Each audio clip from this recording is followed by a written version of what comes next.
We are going to toss it out to Cherson Ramsing. She has been live on the scene all morning. And Cherson, the interesting thing, you were talking to a firefighter earlier, and he mentioned that they're so strapped right now that they're using some of their older equipment. I mean, are they worried? I mean, he basically described them as their old junky ladders.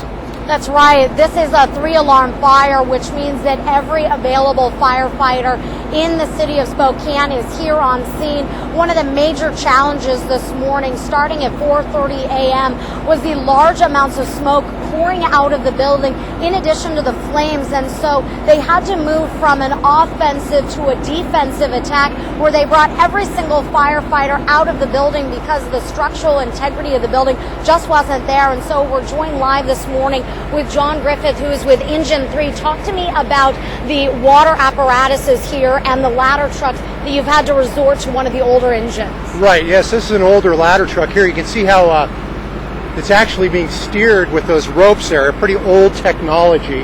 And there's really not the kind of water that we'd like to see. You know, I mean, that's not, compared to, say, this nozzle here, there's not a lot of water coming out of it. And unfortunately, that's kind of when we get down to, our reserve apparatus and we have them in the shop. It's kind of where, this is sort of the end of the line for us as far as ladder trucks. But that's our equipment's getting older and older, just like a lot of us, but hopefully not that bad. But when you look from a defensive point of view, what happens when you move from the offensive, when you're inside, to the defensive? Okay, when you're, basically you only have two choices, shooting or working a fire offensively or defensively, like you said.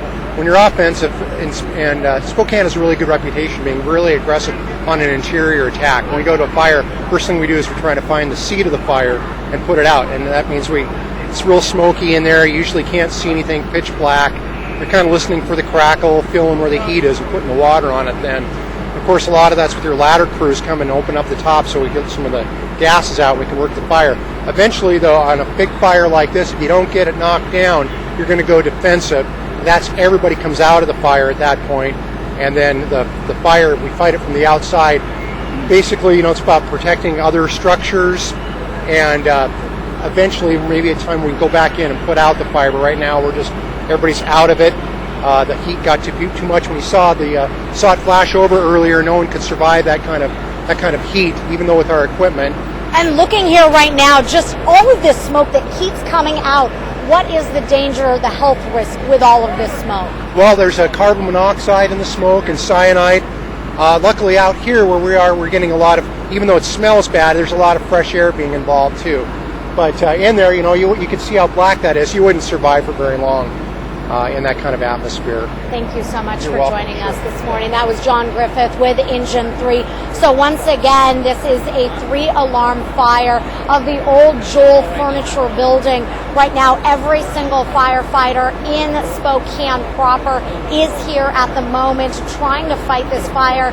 The Red Cross has provided more water for the firefighters. You can continue to hear them filtering out shifts, trying to make it so that no one is in the building at this point. But once again, Mike and Clyde, the big story here downtown for many of the surrounding areas is the smoke. People are urged to stay inside their office. Back to you. So thanks.